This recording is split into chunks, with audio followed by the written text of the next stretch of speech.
Hello everyone, I'm Lazy Ant. First of all, I would like to introduce a great figure that all Chinese people know, Shennong. His most famous achievement was using his own body to experiment and taste various plants to identify their toxicity. There's a joke that goes like this. Do you know what Shennong's last words were before he died? Shennong said, "This plant is poisonous." Why mention Shennong? Although the history is ancient and the facts and legends have been mixed up, making it difficult to confirm the truth, the Chinese origin is believed to have started with the 5 emperors, and Shennong is one of them, known as Yan emperors. Legend has it that Shennong's mother gave birth to him by the riverbank after encountering a solemn and sacred dragon during her visit to Wyong.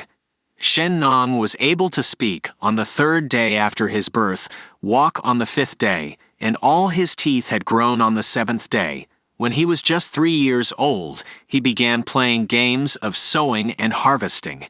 He grew up to be 2 meters tall and had an impressive and dignified appearance. Another version of the story is that Shennong had a very strange appearance, with a very thin body, and his whole body, except for his head and limbs, was transparent, and his stomach looked like crystal, so his internal organs could be seen very clearly.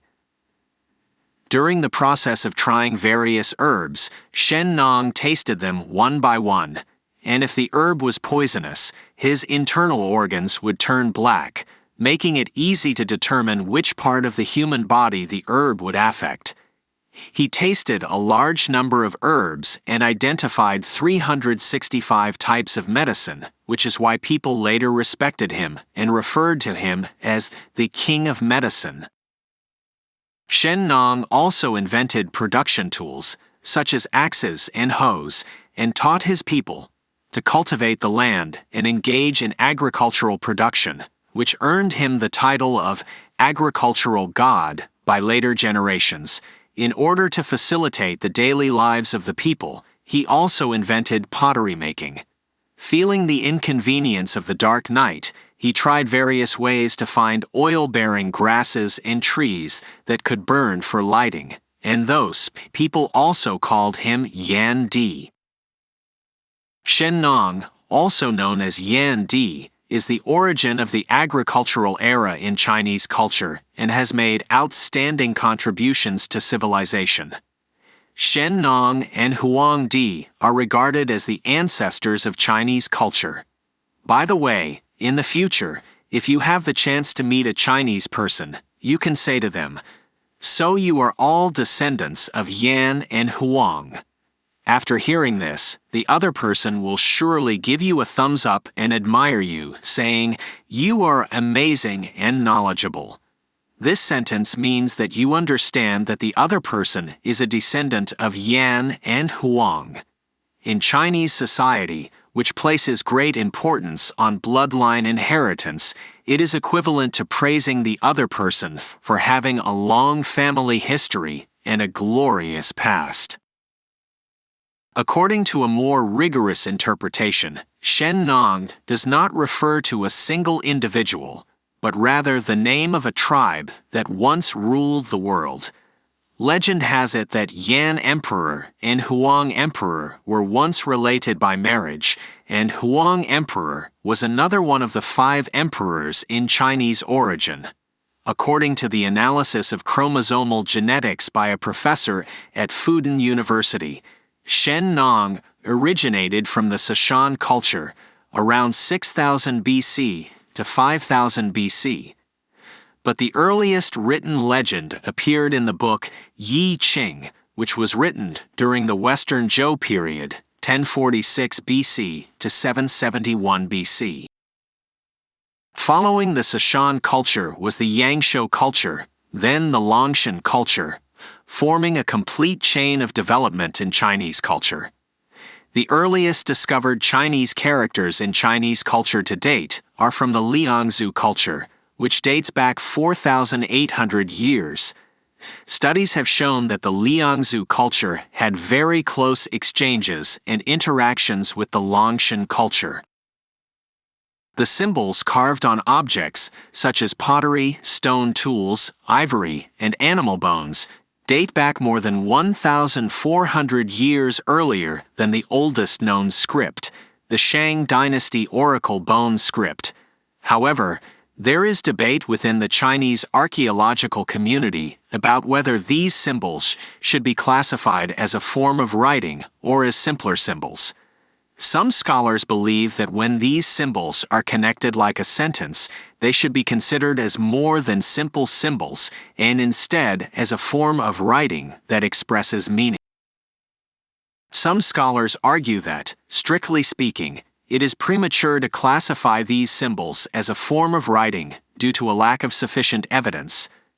However, all scholars agree that these symbols can be provisionally referred to as primitive writing, representing a form of carving between symbols and writing found in the Liangzhu culture of the Neolithic Age. According to the records of the Grand Historian, the 5 emperors who were said to be the origin of Chinese culture were Huang Di, Zhuan Shu, Emperor Ku, Yao, and Shun, with no mention of Yan Di. Huang Di, the first of the 5 emperors, appeared after the time of Yan Di. After Huang Di's tribe defeated Yan Di's tribe and Kai Yu, they became the dominant power in the world. The records of the Grand Historian was written by Sima Qian during the Han Dynasty and was published in the 90s BCE. It records 2,500 years of Chinese history from the legendary Huang Di to the early years of Emperor Wu of Han. Its content is rigorous and comprehensive, and it has had a profound impact on the development of later historical and literary studies. Despite this, there are many different versions of the 5 emperors who are considered to be the originators of Chinese culture in historical records from other dynasties in China, and in some of these versions, Yan Di is also regarded as one of the 5 emperors. In brief, as the leader of a tribe, Yan Emperor ordered his people to collect seeds of cereal crops and sow them on the cultivated land. Chinese society thus entered the agricultural era, and the title of Shennong Shi came from this. The character Nong in Shennong represents the meaning of agriculture. In addition, the character Yan in Yan Emperor represents the meaning of fire. It is said that Yan Di taught people to use fire to cook food and cast metal tools, and therefore, his descendant Zhu Rong was often regarded as a god of fire in many stories. As the tribes led by Yan Di and Huang Di developed, conflicts between them escalated. The tribe of Huang Di became dissatisfied with being ruled by the tribe of Yan Di, and as a result, the two sides engaged in 3 intense battles. This was the first large-scale war recorded in Chinese history, known as the Battle of Bangquan. After the defeat of the Yan Di's tribe, it split into 3 factions. One faction, led by the Yan Di, formed an alliance with the Huang Di tribe and pledged allegiance to them. One faction, led by Xing Tian, continued to resist against the Huang Di's tribe. Xing Tian, the leader, is often portrayed as the final boss or antagonist in modern video games and stories. The last faction, led by Kua Fu, refused to surrender or continue the fight against Huang Di's tribe. Instead, they fled to the east and were eventually hunted down and killed by the pursuing troops of Huang Di's tribe. In the book Shan Hai Jing, Kua Fu is described as a giant who relentlessly pursued the sun to the east and eventually died of thirst after running non-stop. This story is also well known among the Chinese people and is even used as a theme for a long-distance race called Chasing the Sun, held in a place called Taiwan in the Far East. This marks the end of the history of Yan Di's tribe. Next time, we will tell the story of the legend of the Huang Di defeating the tribe of Yan Di and the battle with Kai Yu. There is a Chinese proverb that says, "The winner is king, the loser is a bandit." meaning that history is written by the victors. Therefore, after Keyu's defeat, he became the biggest villain and most evil demon king in Chinese novels, stories, and video games. Follow my channel to learn more about the history and stories of Chinese culture. You'll never have to worry about running out of topics and stories during your next gathering with friends.